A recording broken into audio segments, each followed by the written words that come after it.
Bonjour à toutes et à tous. Bonjour Mathieu. Et bonjour Anthony. Je suis ravi de t'avoir sur le plateau d'Open Classrooms aujourd'hui. Bonjour à toutes et à tous. On a eu un petit souci studio, mais ça a l'air de repartir et vous avez à nouveau, je l'espère, le son.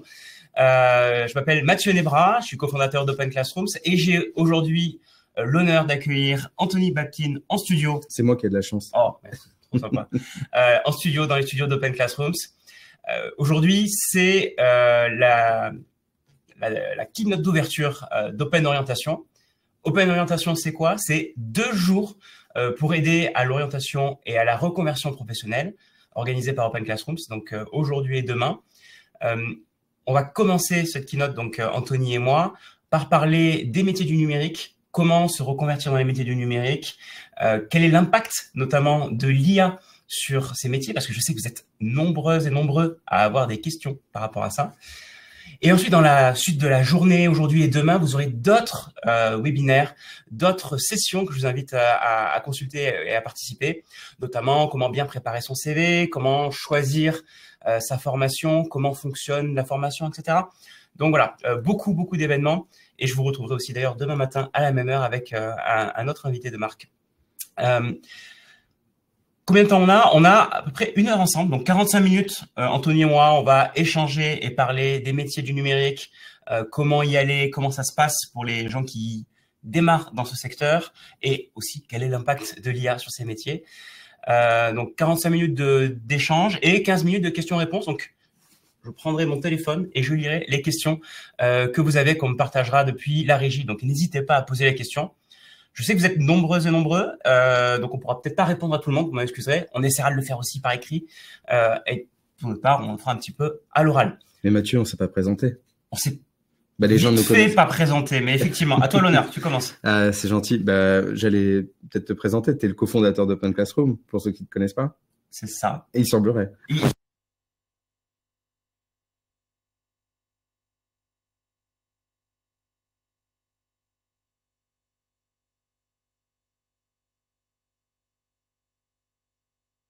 Par quel parcours passé? Moi, j'ai aussi cofondé avec la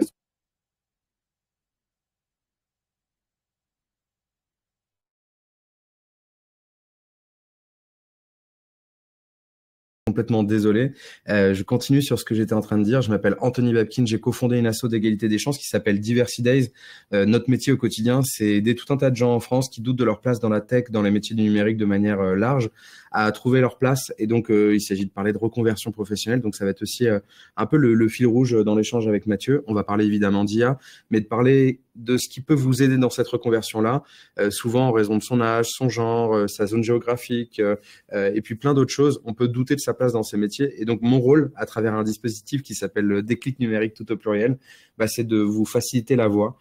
Comment on trouve la bonne formation, comment on trouve les bonnes aides, sur quel territoire on peut le faire, quels sont les métiers qui recrutent le plus. C'est un peu notre quotidien. Mathieu, j'ai envie de te lancer direct dans le bain. Est-ce que tu veux dire quand même un mot sur Open Classroom pour ceux qui ne connaissent pas bien encore la plateforme? Oui, on est une école en ligne qui existe depuis… on vient de fêter nos 10 ans. Open Classroom, c'était hier, on a fait une petite soirée pour organiser ça. Et on forme au métier du numérique, aussi bien le développement, la data, le design, le marketing. Et on s'est ouvert à d'autres domaines d'ailleurs, entièrement en ligne, avec des cours en ligne qui sont gratuits.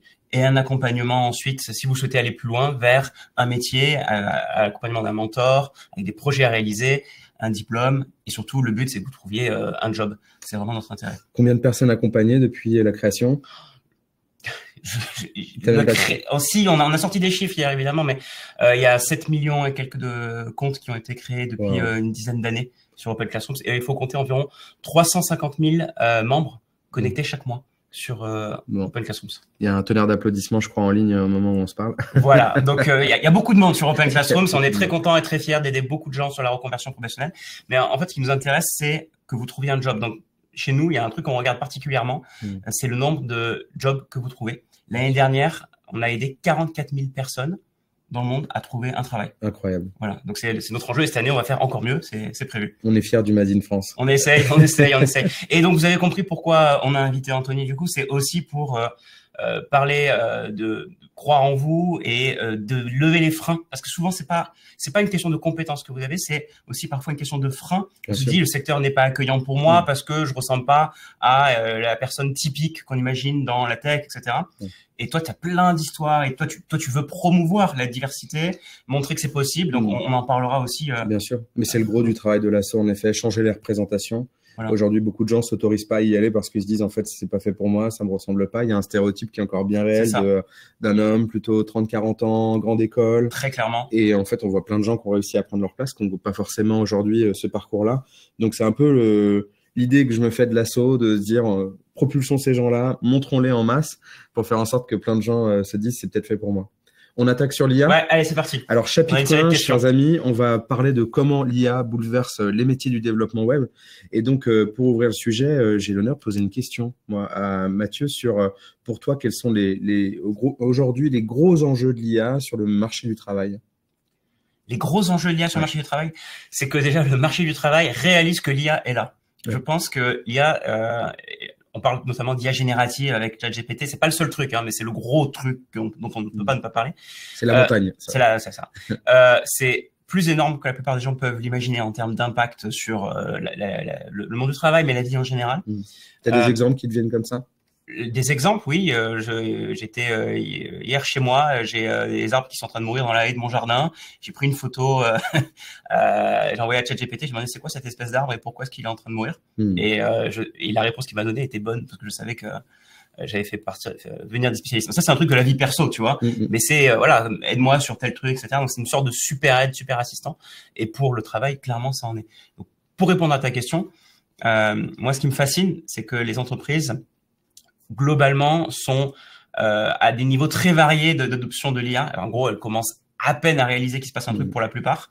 Donc, l'IA va plus vite que les humains dans l'entreprise qui réalisent qu'il y a l'IA. Je sais pas si vous voyez que ça y est, ça s'est inversé. C'est la machine qui a fait la machine commence à aller très vite. Donc ça, c'est important aussi à tenir compte. Sur ceux qui nous écoutent, qui sont peut-être à la quête d'un futur job ou une future formation dans ce domaine-là, concrètement, quelles conséquences ça a aujourd'hui sur leur orientation ou sur leur métier? Je pense que la première conséquence, c'est que les gens se posent des questions. Ils se disent, mais du coup, si il y a l'IA et que l'IA, elle fait des trucs, est-ce que c'est la peine que j'apprenne ce job? Est-ce qu'il faudrait pas que j'apprenne un autre job qui, lui, sera pas trop chamboulé par l'IA? Et mon message aujourd'hui, c'est qu'en fait, il n'y a pas beaucoup de jobs qui sont pas chamboulés par l'IA. J'ai du mal à en trouver sur les métiers, tous les métiers du numérique, tous les métiers en fait. Tous les métiers qui va être assisté par. Donc en fait, il faut pas réfléchir en mode je dois trouver aujourd'hui le métier qui va dans 2 ans, 5 ans, 10 ans être toujours là et qui va pas me remplacer parce que les gens ont peur du remplacement en fait. Le sujet c'est pas comme ça que moi je le regarderai. Ça va être un outil et une aide supplémentaire. Et il y a ceux qui sauront l'utiliser intelligemment, qui seront plus efficaces, et ceux qui auront pas appris ou refusé d'apprendre avec et qui du coup seront moins employables, moins efficaces globalement. Oui, c'est ça. Ça veut pas dire qu'ils trouveront pas de job parce qu'il y aura toujours des entreprises qui seront un peu à la traîne par rapport à ça, mais c'est peut-être pas les celles dans lesquelles vous aurez envie de travailler aussi.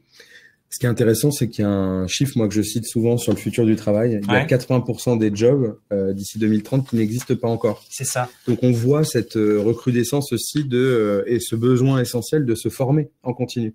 En fait, celui qui disait, ça y est, j'ai tel diplôme, je suis... C'est fini. C'est ça. C'est fini. Donc, en fait, vraiment, s'il y a un message que j'ai envie que les gens entendent aujourd'hui, c'est vous pouvez pas déterminer le job qui sera immaculé, pas touché dans les prochaines années. Et le message, c'est il faut se lancer dans un secteur qui vous plaît, faire plaisir et surtout continuer d'apprendre parce que dans 1 an, dans 2 ans, je peux vous garantir que les choses auront encore changé. C'est ça. Et donc cet enjeu aussi, finalement, c'est déjà une partie de la réponse sur l'IA, c'est de dire il va y avoir un sujet de se former quand même au quotidien, continuer à se former et plus qu'en avoir peur, peut-être le dompter le plus vite possible. Côté développement web, ça donne quoi aujourd'hui? Toi, il y a des formations, des choses que tu plébiscites déjà de ce point de vue-là? Sur le développement web,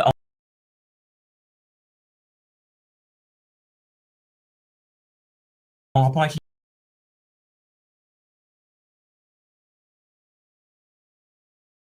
l'IA, tu veux dire surtout toutes légèrement impactées de manière ou d'une autre.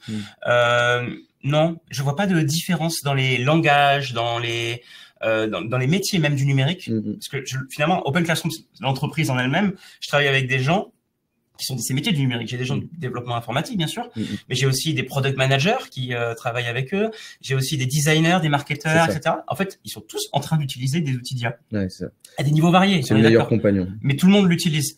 Donc moi, je peux pas dire qu'il y a un impact plus ou moins fort selon les métiers. Je vois juste des gens s'en saisir. Et c'est assez fascinant à quelle vitesse, d'ailleurs, ils apprennent et ils utilisent ces outils, et aussi comment ça leur libère les tâches les plus répétitives et les plus chiantes, parce qu'il y en a dans ces métiers aussi. Et donc, on peut passer directement à se poser des meilleures questions, des questions à plus haut niveau, qui sont pourquoi est-ce qu'on fait ce produit, pourquoi est-ce qu'on code déjà, ou pourquoi est-ce qu'on travaille. Et donc, on gagne du temps, on peut prototyper plus vite, on peut aller de l'idée à la réalisation un peu plus vite. Comment je l'intègre dans le processus? Je voulais te poser des questions, parce que c'est toi qui me poses des questions depuis tout à l'heure, et j'ai envie de t'entendre parler aussi. J'espère que ça passionne aussi. N'hésitez pas, chers amis, à poser vos questions en direct. On va les recevoir de toute manière en continu sur ça. Ouais, et on répondra, je vous disais, à la fin, le dernier quart d'heure à ces questions. À ton avis, quelles sont les opportunités offertes par l'IA aux développeurs web? Alors, en vrai, je trouve que il y a un côté un peu Eldorado. Alors, profitons-en. Hein. J'ai le sentiment aussi que, comme tu le dis, l'IA est là depuis un petit moment. Et en fait, ChatGPT a permis à tout le monde de comprendre ce que c'était. Quand je dis tout le monde, c'est qu'on voit bien que c'est devenu un sujet mainstream. En fait, tous les gens dans le monde de la tech ou dev étaient déjà adeptes on va dire, des IA en tout genre. Je pense aussi aux créatifs. Moi, je travaille avec beaucoup de créatifs dans le cadre de l'association Midjourney, et la capacité de cette IA à un moment à même faire mieux que le créatif parfois. C'est fou, hein? Ouais, c'est assez fou. Ça remet en question. Il y a une équipe qui m'a dit la dernière fois, il y a un créatif qui avait fait une proposition, et en fait Midjourney a challengé le truc, et ils ont préféré, enfin les équipes ont préféré la version de Midjourney. Et d'ailleurs, pour illustrer, juste, je me permets de te couper, le fond qui est derrière nous est généré par Midjourney. Magnifique. Mais attends, c'est un environnement généré par Midjourney. Non, c'est chez toi. Chez moi, pardon, parce que j'en ai pas en studio. Non, je dis une bêtise. Mais c'est pas un fond bleu, pour info, c'est une image qu'on projette derrière, que le studio projette derrière. Et pour info, ça a été designé par notre équipe, mais en version très rapide, en 2 secondes, comme si tu faisais au crayon le fond. On va tu le plug à Midjourney, tu l'envoies à Midjourney, et Midjourney te génère le fond. Merci. Vous avez vu ça? Oui, en fait, on n'est pas dans un salon. Regarde. C'est pas chez moi. Hein. On fait comme, tu sais, McFly et Carlito. Voilà. C'est tout. Mais ça, fond entièrement géré par Midjourney. Donc vous voyez, vous en rendez pas compte, mais en fait, 3/4 de ce que vous voyez à l'écran, ça a été généré par une IA. Mais je suis pas une IA. J'ai quand même testé. Je crois pas. Mais tu vois, ce que tu me disais, c'est qu'aujourd'hui, nous, donc Déclic Numérique, c'est un dispositif qu'on a imaginé en plein pendant le confinement. Et donc, l'objectif, c'était de rendre accessible à distance vraiment la dimension reconversion professionnelle. Beaucoup de gens s'interrogent. Vous êtes peut-être nombreux à vous demander quelle formation, combien ça coûte, est-ce que j'ai encore l'âge, et puis essayer de lever tous les freins en fait à la reconversion. Parce qu'en fait, c'est toujours facile quand on a un petit peu d'argent de côté, qu'on est seul, qu'on n'a pas de charge mentale très forte. Mais si on a une famille, il y a plein de gens, plein de gens. Exactement. Le commun des mortels a pas forcément aussi prévu de tout rechambouler pendant 1 ou 2 ans. Donc voilà, comment tu passes à l'action. Et donc, on a imaginé des clics sur ça. Et c'est vrai que l'IA est venue un peu s'imposer comme un sujet d'actualité grâce ou à cause de ChatGPT, j'en sais rien, parce qu'il y a des bienfaits et des méfaits. Mais ce qui est sûr, c'est que les gens ont envie de savoir davantage de quoi il s'agit. Je pense que tout un chacun à présent est capable de tester aussi, voir de quoi il s'agit. Et ensuite, je crois qu'il y a un vrai sujet de présenter des métiers qui vont avoir un vrai besoin d'experts ou de compétences en lien avec le sujet. Je parle des métiers que je connais, qui sont, moi je viens plutôt des métiers de la communication digitale. Parce que souvent on fait référence au métier du développement web. C'est pas le seul. Et tu l'as dit tout à l'heure, il y a tous ceux qui vont encadrer tout ça. Soit qui vont se servir de ces IA, soit qui vont être au cœur de la génération de ces IA. Et donc, je me dis, il y a toujours la partie client, il y a toujours la partie interface, il y a toujours la partie sales, il y a toujours donc commercial. Et donc, c'est une invitation aussi pour ceux qui se disent, mais moi, j'ai pas envie d'être dev.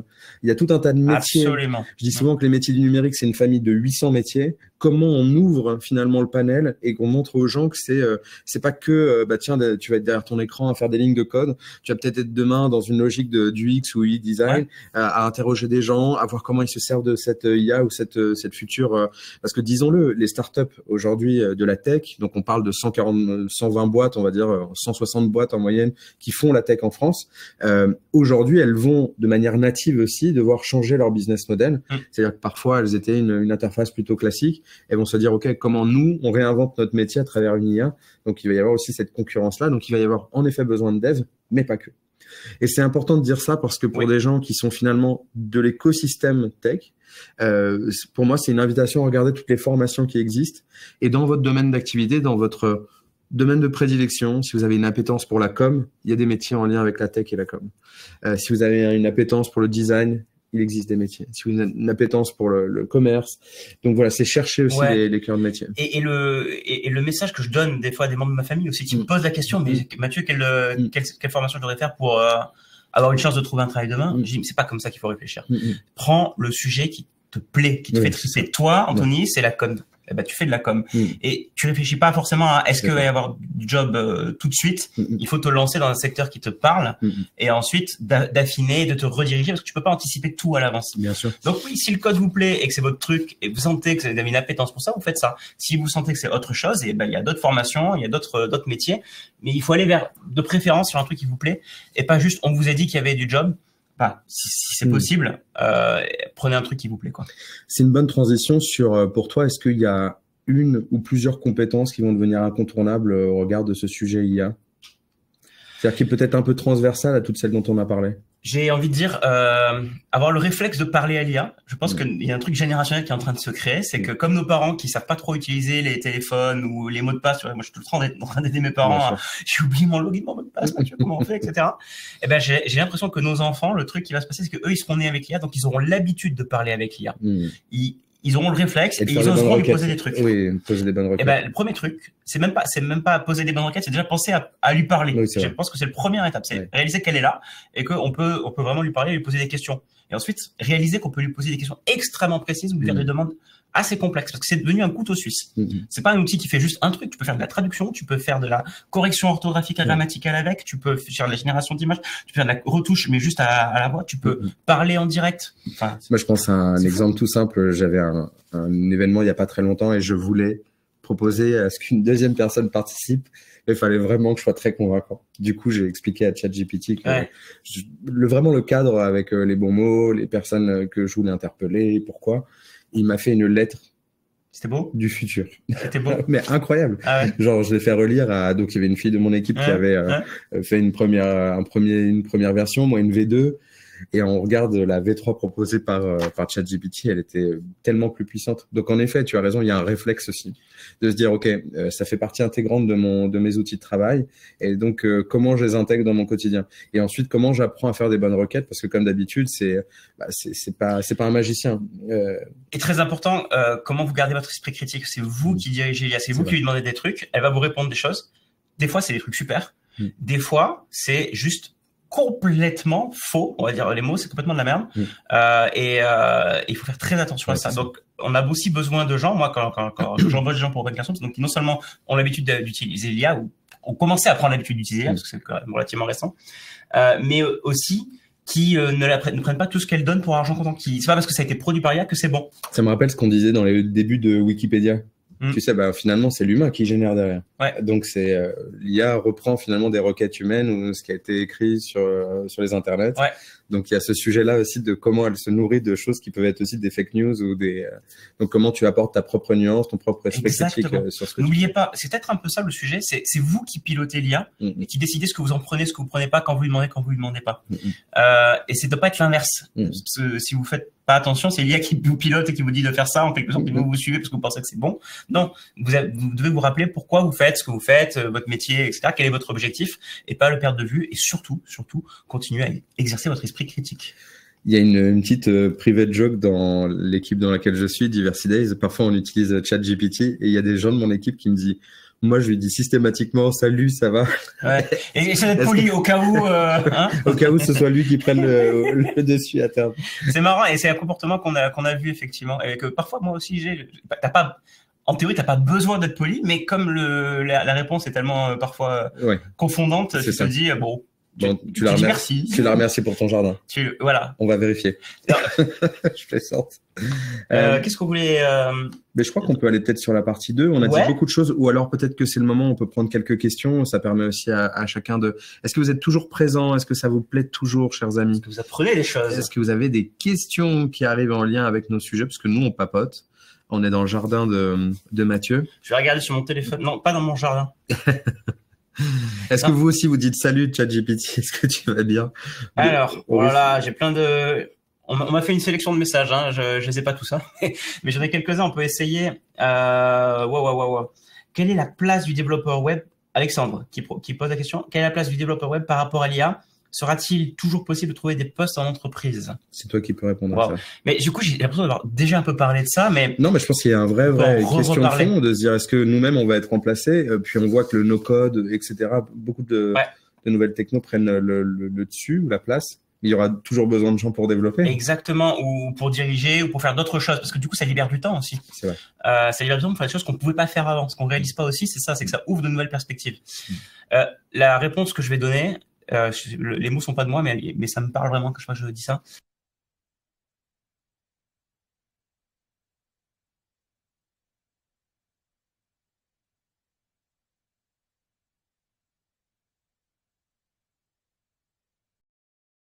Je crois un petit souci et je suis vraiment désolé. C'est les questions qui font péter le... Ouais.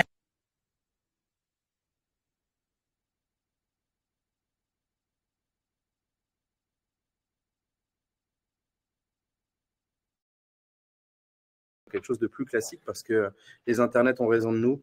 Alors, on était sur des sujets d'aide à la reconversion. J'espère qu'on n'a perdu pas grand monde. Salut Loïc, salut François, salut tout le monde. Oui, ChatGPT est payant, il y a des versions payantes.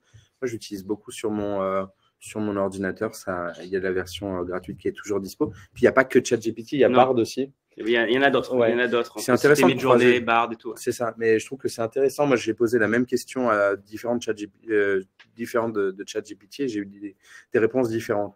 Donc, vous êtes toujours là. Combien vous êtes? C'est intéressant de savoir ça. Vous êtes plus de 300. On est désolé, on a eu pas mal de problèmes techniques. Ouais. On reprend du coup. Là, on reprend avec un setup un peu plus classique, hein, mais du coup, on devrait moins avoir de problèmes. On a toujours un fond incroyable. Pour le son, le fond est derrière. Voilà.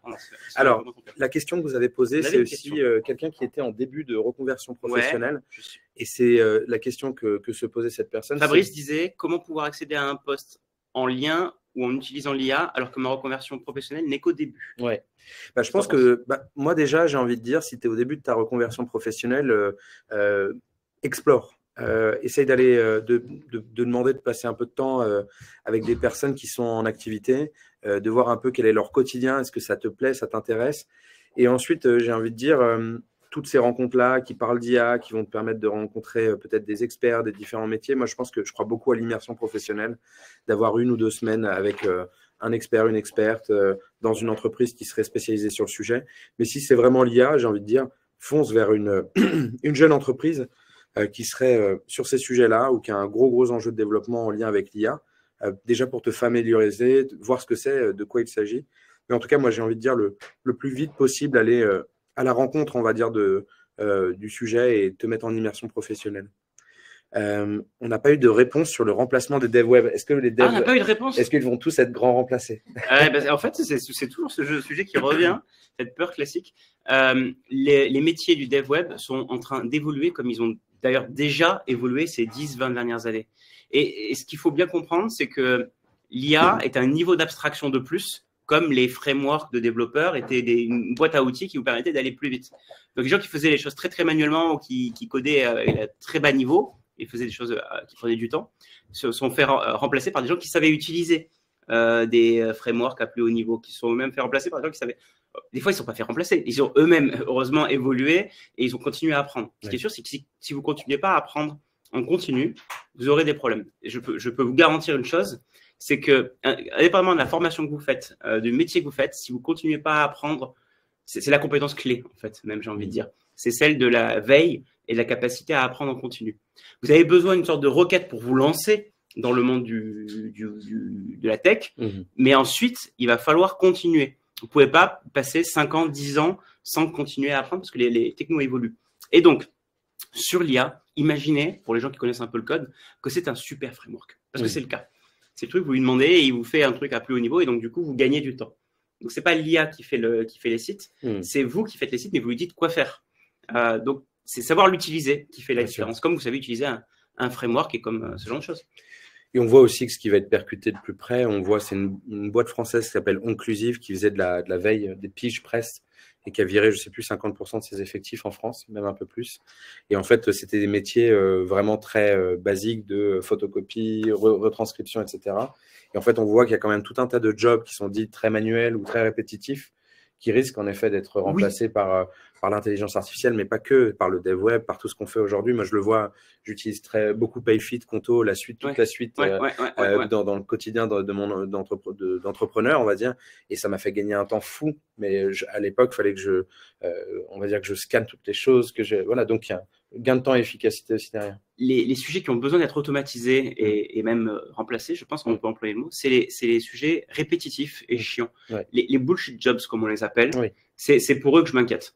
Parce que des bullshit jobs, il y en a plein, soyons clairs, dans le monde du travail. Qui nourrissent tout un tas de gens aussi. Qui nourrissent tout un tas de gens. Et le truc, c'est particulièrement ça, si le travail consiste à faire exactement la même chose, là, comme tu dis, de la photocopie, etc., je pense que à la fin, effectivement, on va passer par des technos qui vont le faire un peu plus facilement. Si c'est pas un bullshit job, s'il y a un truc de fond, il y a de la réflexion, etc., on a besoin de gens pour décider, pour orienter, etc. Donc, il y a plusieurs choses qu'on se dit quand même. Hein. Comment vous en faites votre meilleur allié? Moi, je résume un peu ce que tu as dit. C'est-à-dire aller découvrir ce que c'est le plus vite possible et trouver des IA aussi qui sont en lien avec votre secteur d'activité. On a parlé de ChatGPT, Bard, Midjourney, mais il y en a plein d'autres. On a Copilot, GitHub Copilot. Tous nos développeurs chez Open Classrooms utilisent Copilot. C'est complémentaire d'ailleurs à ChatGPT. C'est que du coup, quand vous êtes dans votre IDE, dans votre outil de code, il peut vous compléter un bout. Et c'est vachement utile. C'est ça. Est-ce que tu mets le principe du no-code aussi dans l'IA ou pas du tout? L'IA est un outil de no-code pour moi, en fait. Même si ça peut générer du code, ça peut aussi être un outil de no-code qui génère des petits bouts de programme. Et pareil, attention, c'est pas parfait. Hein. Plusieurs fois, il m'a bluffé en faisant des petits bouts de programme qui marchaient. Et la moitié du temps, il m'a fait aussi des trucs qui marchaient pas du tout. Et si je le redirigeais pas, je disais c'est pas ce que je veux ou ça marche pas comme je veux, il le faisait pas tout seul. Donc, il y a besoin de faire un ping-pong. Il y a une compétence aussi à faire, d'avoir un ping-pong là-dessus. Il y avait, je ne sais plus quel magazine qui montrait en fait l'impact de l'IA sur notre société et qui montrait à peu près quand est-ce que ça équivaudrait quelque part sur certaines connaissances humaines à dépasser l'humain ou pas. Et donc on voyait qu'en fait, ce qu'on se dit en 2023 ne sera pas vrai en 2030 ni en 2040, puisque l'IA va aussi avoir une percée, une évolution énorme. Il y a une question qui est qui est passée en lien. Alors qui est passée en lien avec la formation. Est-ce que vous proposez, vous, côté Open Classroom, des modules qui vont permettre d'apprendre l'IA et d'aller plus vite? Alors oui. Déjà, pour information, toutes les formations Open Classroom, on est en train de les mettre à jour pour demander à utiliser l'IA et pour compléter avec l'IA. Donc, d'ici la fin de l'année, il y a 80% de nos étudiants qui auront des formations à jour sur l'IA. C'est le truc sur lequel on travaille. Donc, on a un gros travail qui est en train d'être fait. Mais c'est une mise à jour qui continue. C'est pas juste tu l'as fait une fois et ensuite, c'est bon, tu es à jour sur l'IA. En fait, Open Classroom met à jour ses formations très régulièrement. On a un cycle de mise à jour. Et donc, c'est déjà le cas pour plein de formations. Ensuite, de façon plus pragmatique ou plus débutant, c'est un peu mon dada, moi, j'ai fait une formation pour apprendre à utiliser ChatGPT dans le monde professionnel, qui s'appelle « Utiliser ChatGPT pour améliorer votre productivité », je crois, un truc comme ça. C'est destiné aux professionnels, mais vous pouvez aussi le lire en tant qu'étudiant ou futur étudiant. La formation est gratuite, c'est un cours en ligne sur Open Classroom. Donc, dans le moteur de recherche d'Open Classroom, tapez ChatGPT, vous trouverez forcément cette formation. C'est le dernier cours que j'ai sorti cette année et que je continuerai à mettre à jour d'ailleurs, et qui vous apprend à lui parler, à savoir quel genre de questions vous pouvez poser, parce que c'est réaliser ce réflexe, et qui va aussi, par métier, vous montrer comment l'utiliser. Donc, j'ai des chapitres que j'ai fait qui disent, en tant que développeur, voilà ce que tu peux lui demander. En tant que RH, voilà comment tu peux travailler. En tant que, je vais rajouter sur la finance aussi, et j'en ai fait un aussi pour les étudiants. En tant qu'étudiant, voilà le genre de questions que tu peux poser. Pareil, le but, c'est d'éveiller les consciences et de proposer ces fameux prompts. C'est les questions que tu peux poser, les prompts à l'IA dans ce cours. Donc voilà, utiliser ChatGPT pour augmenter votre productivité, c'est un cours gratuit. Ensuite, on a les formations pour les professionnels qui veulent s'améliorer en entreprise plus poussée avec l'accompagnement d'un mentor. Mais sinon, toutes les formations tech d'Open Classrooms sont en train d'être mises à jour progressivement. Et d'ici la fin de l'année, 80% de nos étudiants bénéficieront de compétences en lien avec l'IA. Parfait, ça. C'est important, c'est indispensable en fait. Je veux dire, il n'y a pas le choix. Mais c'est une mise à jour continue. Et même quand vous avez fini une formation Open Classroom, ce que je vous dis, c'est qu'il faut continuer à apprendre sur Open Classroom ou ailleurs. Mais c'est essentiel de garder de la veille et de ne pas passer 3 ans sans rien apprendre, sinon ça va être compliqué. Mais c'était déjà compliqué avant l'IA. Les développeurs front-end, par exemple, des frameworks front-end, ils en sortent tous les jours. Mais les développeurs front-end, par exemple, ont besoin de continuer à se mettre à jour. Ça, c'est indispensable. Et ça, l'IA n'est que un nouvel outil par-dessus tout le reste. Ce qui est intéressant, on se l'est dit en ligne de fond, c'est cette obligation quelque part pour les futures années, pour tous ceux qui auront choisi la compétence numérique au sens large, c'est de se reformer au quotidien. C'est pas parce que vous aurez obtenu votre certification, le Graal, quoi, le diplôme, qu'il faudra déconnecter. En fait, il est fini le temps où tu as ton diplôme à 23, 25, je sais pas, 25 ans, et tu vas trouver un job en entreprise comme papa, maman, si c'était comme ça, et qui continue toute sa vie dans la même entreprise. Ce temps-là est révolu, d'une part parce que les métiers auront changé 20 fois au milieu, et que peut-être que vous aurez envie de faire autre chose aussi. Peut-être que vous serez jardinier, paysagiste, très bien, pourquoi pas, pour m'aider dans mon jardin, ça serait cool. C'est ça. Je sais pas. Mais voilà un peu le genre de trucs qu'on peut se demander. Anthony, je sais qu'il y a plein de questions et j'aimerais beaucoup qu'on y réponde et on a du temps encore pour répondre à plein de questions. Mais j'aimerais qu'on ouvre un deuxième sujet qui est celui de la diversité, l'accessibilité au métier du dev notamment, parce que là aujourd'hui c'est particulièrement sur les métiers du dev. J'ai envie de te demander, toi tu es fondateur de Diversity Days, tu veux vraiment inciter des gens à oser aller vers des métiers du numérique, notamment le dev. Bon, là, aujourd'hui, on est un peu plus focus sur le dev. Est-ce que tu pourrais nous dire comment tu les accompagnes et surtout des exemples concrets? J'aimerais que tu me parles de gens qui ont réussi à se reconvertir, parce que c'est ça qui nous inspire. Alors, déjà, je voyais une question de Jean-Philippe qui dit « Est-ce que c'est possible de se former sans venir du code ou du commerce ?» Je pense que c'est là tout l'enjeu de l'association que j'ai cofondée il y a 6 ans. Pour ma part, je n'étais pas forcément un geek et pourtant j'ai été directeur général adjoint en charge du numérique dans une grande agence de publicité qui s'appelle TBWA, et pendant, on va dire, 10 ans, j'étais vraiment très en charge du social media. Donc dans mes équipes, j'ai eu aussi bien des devs, des créatifs, des community managers, donc vraiment au sein vraiment d'une cellule de communication numérique. Et donc c'est vrai que ça m'a très vite interpellé sur finalement des profils qui étaient un peu toujours les mêmes qui frappaient à ma porte. Plutôt jeune, plutôt diplômé d'école de commerce ou de communication, bien né si j'ose dire, parce que voilà, les parents qui avaient plutôt orienté vers des études supérieures. Et je suis absolument convaincu de la valeur plus de l'expérience plutôt que du diplôme. Je suis plutôt convaincu par la valeur aussi des compétences humaines, des gens qui ont envie, qui ont la niaque, qui ont envie d'apprendre en continu, plutôt que des personnes qui arriveraient avec leur super diplôme. Donc voilà, en fait, je crois qu'on est tout juste avec cette compétence numérique en train de réécrire certaines choses qui sont assez françaises, où en fait on va vous jauger ou juger, regarde votre CV, votre école, quelle année, combien d'années d'expérience. Et mon rôle, on va dire, avec l'association, au-delà d'accompagner des gens, c'est aussi changer le logiciel des entreprises. Qui disent tout le temps, on est en pénurie de candidats. Ça, c'est le truc qui rend fou les gens. C'est ça. L'entreprise, vas-y, dis. Et moi, je dis souvent, vous êtes surtout en pénurie de bons recruteurs. Il y a de ça, hein. Il y a de ça. C'est ça. Parce que d'un côté, on vous dit, et je sais que c'est une question que tout le monde a. On nous dit, métier du dev, code, numérique, ça recrute à fond, et les entreprises, elles se plaignent de pas trouver au moins. Et après, il y a des gens qui disent, moi, j'arrive et je trouve pas de job. Alors, c'est là où on rentre dans le vif du sujet. Chers amis, déjà, il va falloir énormément de courage, d'abnégation, parce qu'aujourd'hui, les boîtes tech recrutent quand même des clones.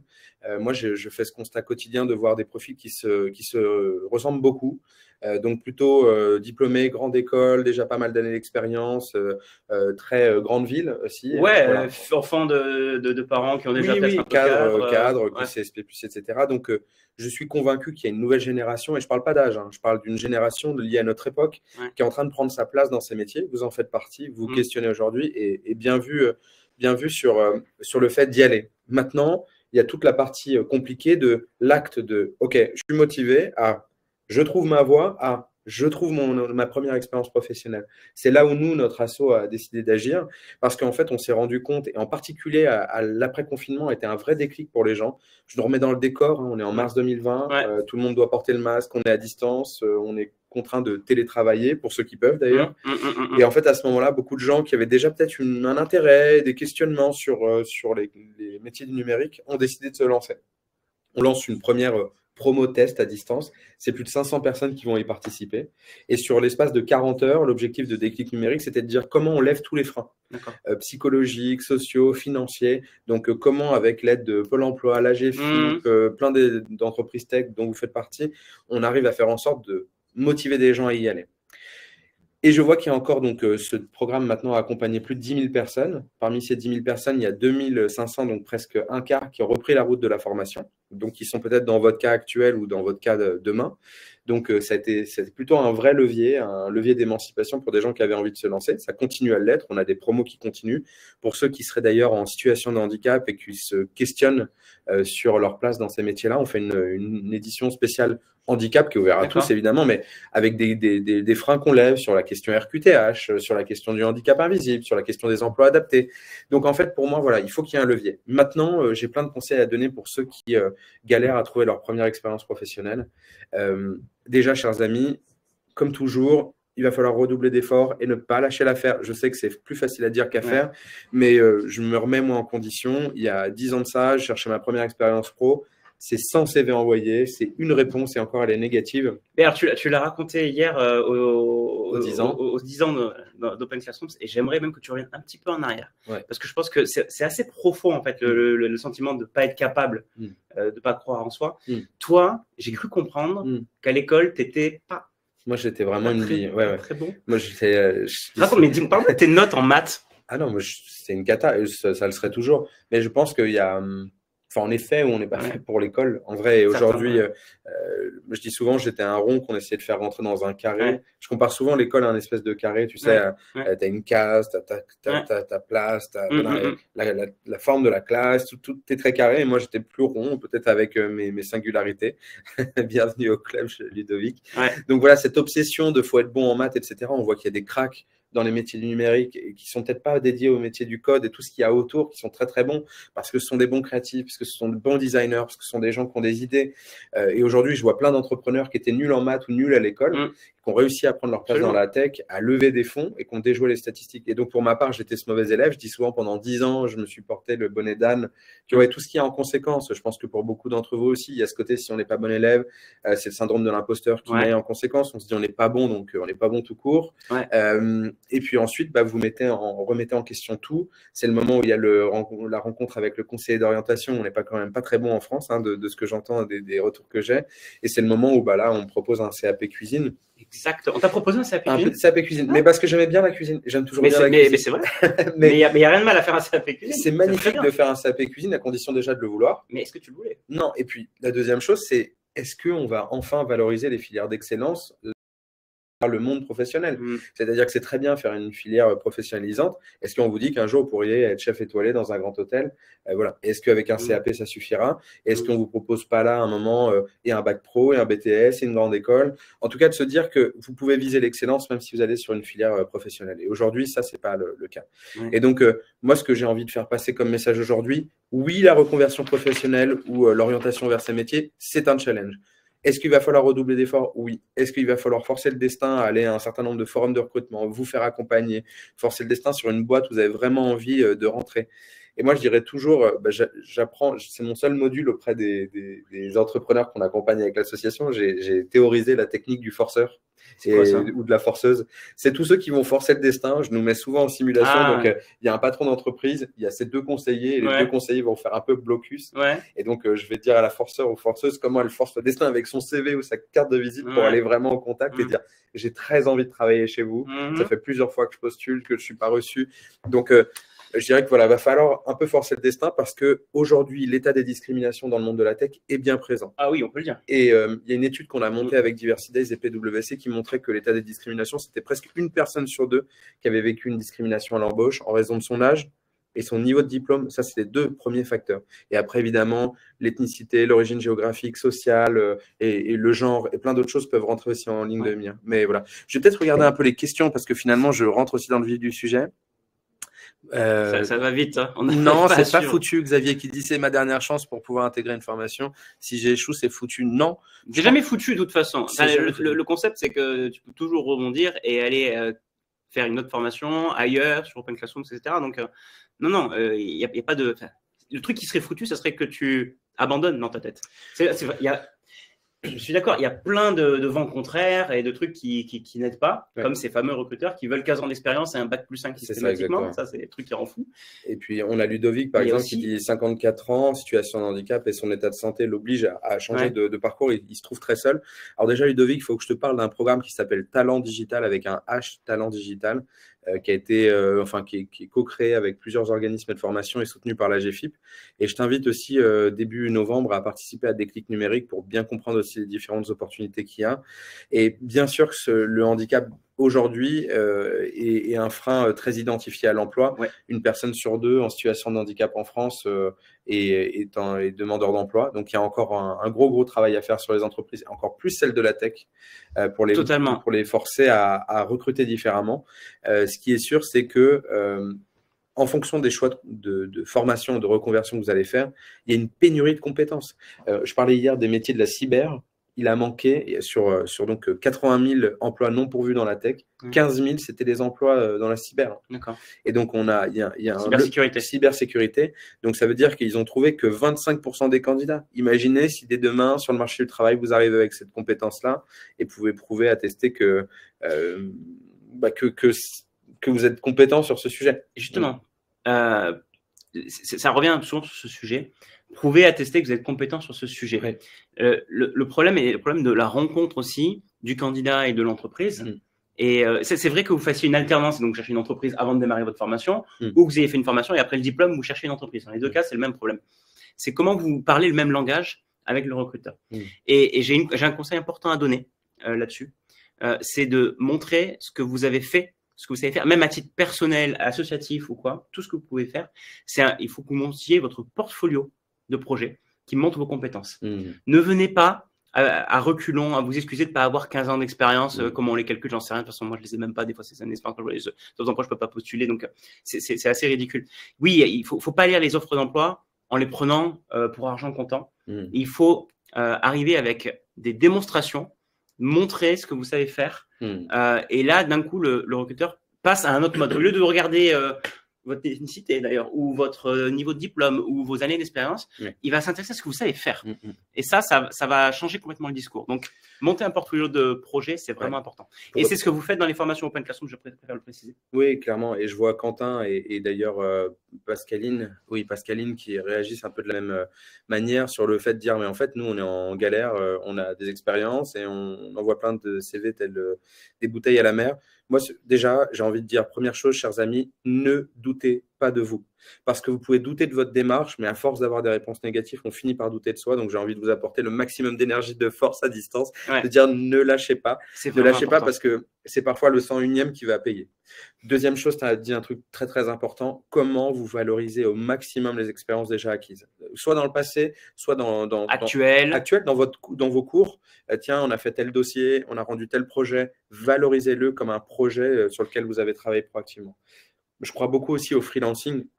Ça peut être parfois de dire au recruteur en question, écoutez, si vous voulez me tester, j'ai un statut freelance. À côté, je travaille, je peux commencer à travailler en mode projet, vous rendre le plus flexible possible. Je dis pas que c'est la meilleure solution. Je suis contre la flexibilité du monde du travail. Je trouve que c'est terrifiant aussi. On va tous être freelance, alors que voilà. Mais ce que je vais vous dire, c'est que si ça peut vous permettre de grappiller quelques premières expériences et ensuite, au bout de 3 à 6 mois, de se dire, OK, je cherche un contrat plus sécurisant, etc., c'est parfait. Mais on est beaucoup à avoir commencé par du freelance, avoir été testé et ensuite à avoir pu rentrer dans la masse. Tous les moyens fonctionnent. Mais voilà, moi, j'ai rencontré aussi bien des gens qui faisaient des formations Open Classroom qui n'arrivaient pas à trouver un travail que des gens qui arrivaient à trouver un travail. Et j'ai vu des différences assez nettes. Je ne dis pas que c'est la règle absolue, mais tout le monde n'y arrive pas de la même façon. Ceux qui avaient le plus de chances d'y arriver, ceux qui y sont arrivés même parfois très vite, c'est pas forcément parce qu'ils étaient meilleurs dans les projets, ils les faisaient plus vite ou quoi. C'est qu'ils avaient confiance en eux et ils osaient directement aller au contact. Aller au contact, comme tu disais, c'est passer les deux qui te bloquent, là, les gorilles qui te bloquent pour aller voir l'employeur ou l'employeuse. Je pense, je l'ai vu chez des ex-étudiants Open Classrooms, c'est des gens qui ont osé vraiment, mais aller dans l'entreprise, toquer à la porte, ils avaient leur CV, ils disaient j'ai vraiment envie de bosser chez vous, je me suis renseigné sur votre entreprise, etc. Et ils en font 2-3, les gens au bout de 2-3, ils arrivaient à trouver. Alors que j'ai vu au contraire des gens qui envoyaient 100 000 CV, mais pas personnalisés d'ailleurs, et un peu à l'aveugle. Bien sûr. Bah, honnêtement, ça marche pas. Ça. Je suis d'accord avec toi. Là, je prends plutôt la casquette recruteur. Il y a des moments où je recrutais pas, mais j'ai reçu certains messages qui étaient tellement personnalisés. Cher machin, je suis votre activité depuis tant d'années.